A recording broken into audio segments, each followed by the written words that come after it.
It happened again, and if you were watching silver on a screen, the reaction was probably the same as always. Price drops, people get uncomfortable, and explanations start flying around almost instantly. Someone brings up supply, someone else points to industrial demand, a few headlines try to tie it to solar or EV news, as if factories can suddenly shut down just because a futures chart turned red. But when you slow that thinking down for a moment, it stops making sense. Minds don't flood the market overnight. Real demand doesn't disappear between a Friday close and a Monday open, and metals that are embedded in infrastructure don't suddenly become optional because traders feel nervous. What actually changed wasn't the metal, it was the structure around how silver is traded.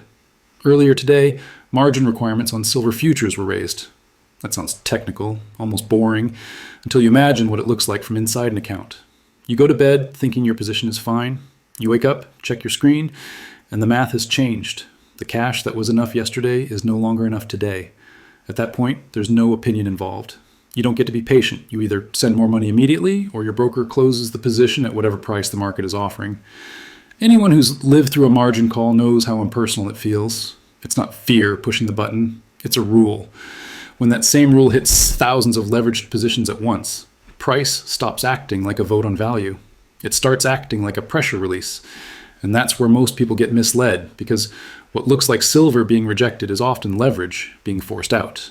The real question isn't why the price moved, it's who was forced to move, and who didn't need to.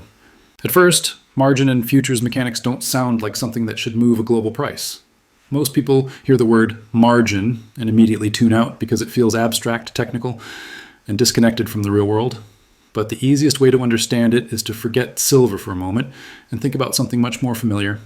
Think about a credit card. You're not paying with money you fully own. You're paying with permission.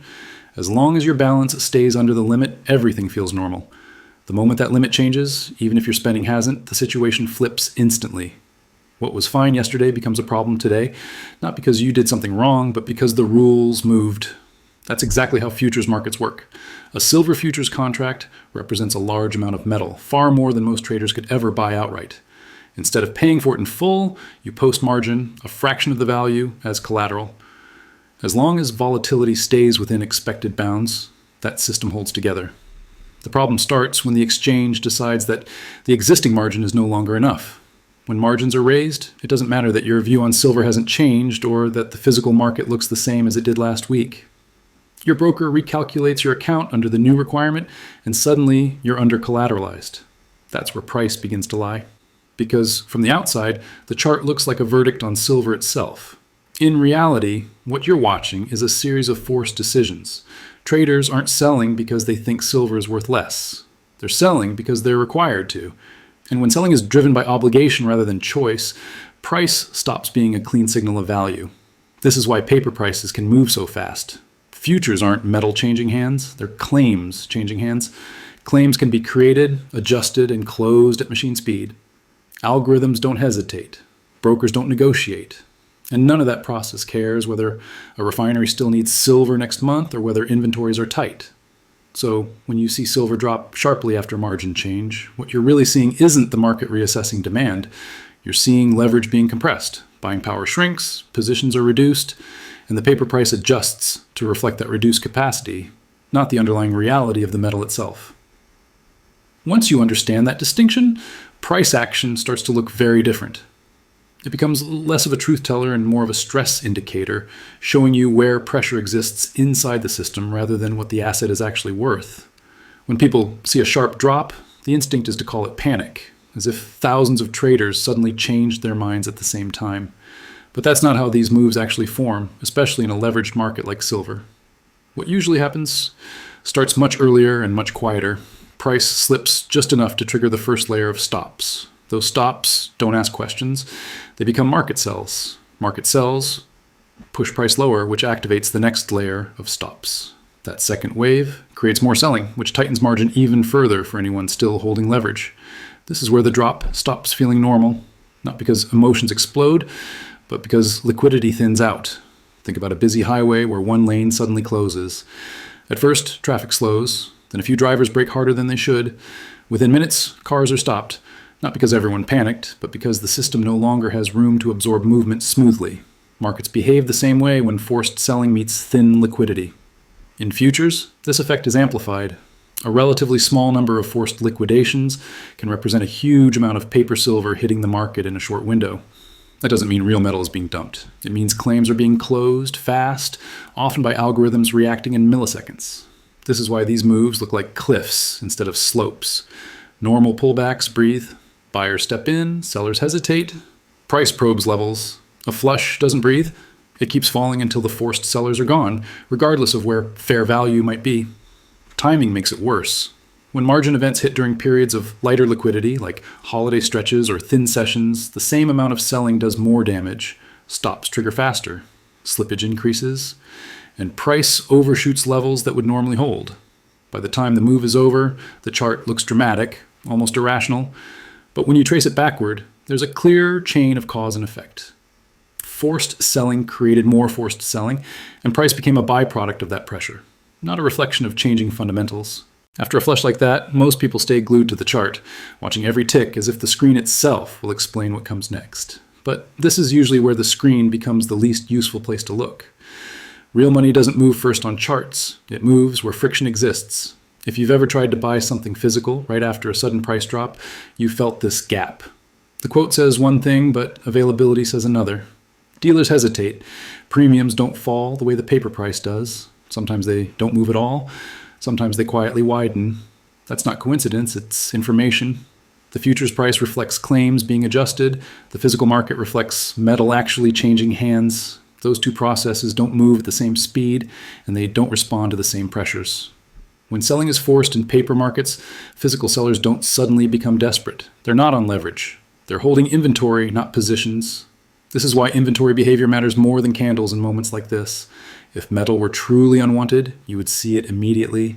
Shelves would clear, sellers would undercut each other, delivery times would shrink. Instead, what often happens is the opposite. Supply tightens quietly because buyers with real cash step in when paper weakness creates a discount. Think about any normal product you actually need. If the listed price drops for a few hours, but demand stays the same, the item doesn't magically flood the market. It disappears faster. The same dynamic shows up in metals, just without the noise. So while paper prices can collapse in minutes, physical reality moves slower and speaks differently. It shows up in premiums, availability, and how quickly metal leaves inventory once prices soften. That's where capital that isn't forced, rushed, or leveraged tends to operate. If you want to understand what's really happening after a flush, you don't ask where the price went. You ask where the metal went. After a move like this, attention usually goes to the people who got hurt. Screens are full of liquidation stories, bad entries, bad timing, bad luck. But the more important shift is quieter and easier to miss because it doesn't announce itself on charts. Forced selling doesn't just remove positions, it creates availability. When leverage is flushed out, ownership starts to change hands. Not dramatically, not all at once, but steadily. The buyers who step in at that point are rarely the loudest voices online. They don't need to justify a trade publicly, and they don't need price to move immediately in their favor. They're operating without time pressure. Think about how a real industrial buyer behaves. If you run a manufacturing line and silver is an input, you don't care whether the price bounced this afternoon. You care whether you can secure supply at a predictable cost for the next quarter or the next year. A sudden paper-driven dip doesn't scare you. It gives you room. The same logic applies to large pools of capital that aren't using leverage. When price falls because rules forced people out, not because demand disappeared, that weakness looks very different. It's not a warning, it's an opening. This is where the idea of quiet accumulation comes in, not because anyone believes silver is about to explode tomorrow, but because volatility created by leverage can temporarily separate price from necessity. When that gap appears, the buyers who matter most tend to act without drawing attention to themselves. They don't rush. They don't chase headlines. They place orders patiently, knowing that the market just cleared out participants who couldn't afford to wait.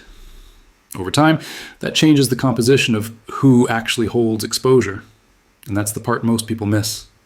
After a flush, the market doesn't simply recover or fail. It reorganizes. Exposure moves away from fragile hands and toward holders who can sit through noise without being forced to react. By the time price stabilizes, the ownership underneath it is often very different from what it was before the drop. When something like this happens, it's tempting to treat it as a one-off event, a strange day that broke the rules and then moved on. But silver has a long memory, and the pattern you're watching now has shown up before, even if the headlines looked different at the time. If you go back and study earlier runs in silver, The rhythm feels familiar. Price accelerates, volatility rises, leverage builds quietly in the background, and then the rules tighten. Margin requirements change, position limits shift, or trading conditions adjust just enough to stress the most exposed players. The market doesn't reverse because everyone suddenly agrees the story was wrong. It reverses because the terms of participation changed mid-move. What's important is that these rule changes rarely arrive when the market is calm. They show up near moments of excitement when positioning is crowded and small adjustments can have outsized effects. That's not a conspiracy. It's how risk systems behave when volatility increases. They pull back capacity to protect themselves, even if that action destabilizes price in the short run. Think about any game where the rules get stricter once things speed up. Fouls get called more tightly, penalties increase, and players who are pushing the limits get removed first. The game doesn't end, but the pace and the participants change. Silver follows that same logic. Each time leverage is squeezed out through tighter rules, the market sheds a layer of fragile exposure. What's left afterward isn't a clean slate, but a different structure, with fewer forced players and more durable holders. That's why these episodes feel repetitive without being identical. The details change, the years change, the mechanics stay remarkably consistent. After a margin-driven flush, it's common to hear the same question framed the same way every time. Does this mean the story was wrong? It sounds reasonable, but it skips a step. Before answering it, you have to slow down and separate what moved mechanically from what actually changed in the real world. Start with demand, not headlines, but usage. Silver isn't consumed because it's fashionable. It's consumed because it solves practical problems. It carries electricity reliably. It handles heat better than most alternatives. It lasts. That's why it ends up inside phones, servers, power systems, vehicles, and industrial controls that are expected to work without failing. Those systems don't stop needing silver because a futures contract got repriced. Now look at supply. And this is where intuition often breaks down. Most silver doesn't come from primary silver mines. It comes as a byproduct of mining other metals. That means production doesn't respond quickly to price. Even if silver rallies or falls sharply, output doesn't flip on a switch. Mines don't retool overnight. Permits don't accelerate. Capital spending doesn't magically compress from years into weeks. So when people say price fell, so fundamentals must be weakening, it's worth asking what would actually have to change for that to be true. Did factories stop producing electronics? Did power grids suddenly require less conductivity? Did inventories rebuild at a pace that erased ongoing consumption? In most cases, none of that happened. This is why fundamentals can look boring in moments like this. But boring doesn't mean irrelevant. It means stable. While paper markets are reacting to leverage constraints and risk controls, the physical system underneath keeps doing what it was doing before the drop. If anything, volatility can make that system more fragile, not less. When inventory is already tight, sudden price weakness doesn't ease strain, it shifts timing. Buyers delay briefly, then step in more aggressively when conditions allow. Sellers don't rush because they're not under pressure to liquidate. So when you hear that fundamentals broke, it's usually a reflection of price action, not evidence. The underlying demand didn't blink. Supply didn't suddenly become flexible. What changed was how much leverage the system could carry without snapping. After everything you've seen so far, the hardest part isn't understanding what happened. It's deciding what actually deserves your attention once the noise settles. Sharp moves create urgency, and urgency pushes people to focus on the wrong signals. Price is the loudest signal, but it's rarely the most informative one in moments like this. Instead, you have to look at the places where behavior can't hide. Start with physical premiums. If paper prices fall, but premiums stay firm, that's the market quietly telling you demand didn't vanish. It just waited. Then watch inventory, not opinions. Inventory doesn't argue on social media. It either drains, stabilizes, or rebuilds. When inventories keep tightening after a price drop, it suggests that metal is still moving into real use, not piling up unwanted on the sidelines. Delivery behavior matters too. Are contracts being rolled endlessly, or are more participants choosing to stand for metal? That decision says far more about confidence than any headline ever will. Taking delivery is slower, more expensive, and harder to reverse, which is exactly why it's meaningful. Finally, pay attention to global alignment. If physical prices in different regions start to diverge, arbitrage steps in to close the gap. That process acts like a leash on distortion. The wider the gap between paper price and physical reality, the more tension builds in the system. None of this gives you a clean answer tomorrow morning, and that's the point. Moments like this reward patience more than prediction. Volatility hunts people who need certainty right now. It leaves room for those who are willing to wait for confirmation instead of reacting to every swing. If you're trying to understand what comes next, don't ask whether today was bullish or bearish. Ask whether the signals underneath are tightening or loosening. That's where the next chapter will quietly begin. When you step back and look at the entire sequence, today's move starts to feel less dramatic and more revealing. What looked like a breakdown was really a stress test, not of silver itself, but of the structure wrapped around it. Leverage reached its limit, the rules tightened, and the system responded exactly the way systems like this always do. Nothing about that process created new silver. It didn't erase demand. It didn't rewrite the role this metal plays in technology, energy, and infrastructure. What it did was force out participants who couldn't absorb sudden rule changes and transfer exposure to those who could. That distinction matters because markets don't reset by announcing it. They reset by quietly changing who holds risk. When leverage is flushed and forced selling ends, price stops being driven by urgency and starts reflecting the decisions of players who aren't under pressure to act. This is why days like this are so often misunderstood. They feel like endings when they're usually transitions, not guarantees, not predictions, but reorganizations. Ownership shifts, noise fades, and the next phase begins long before it's obvious on a chart. So before you react to the last candle or the next headline, ask a simpler question. Did anything real actually change, or did the system just remind everyone how fragile leverage can be? Because in markets like silver, that difference is everything. This wasn't a collapse. It was a transfer.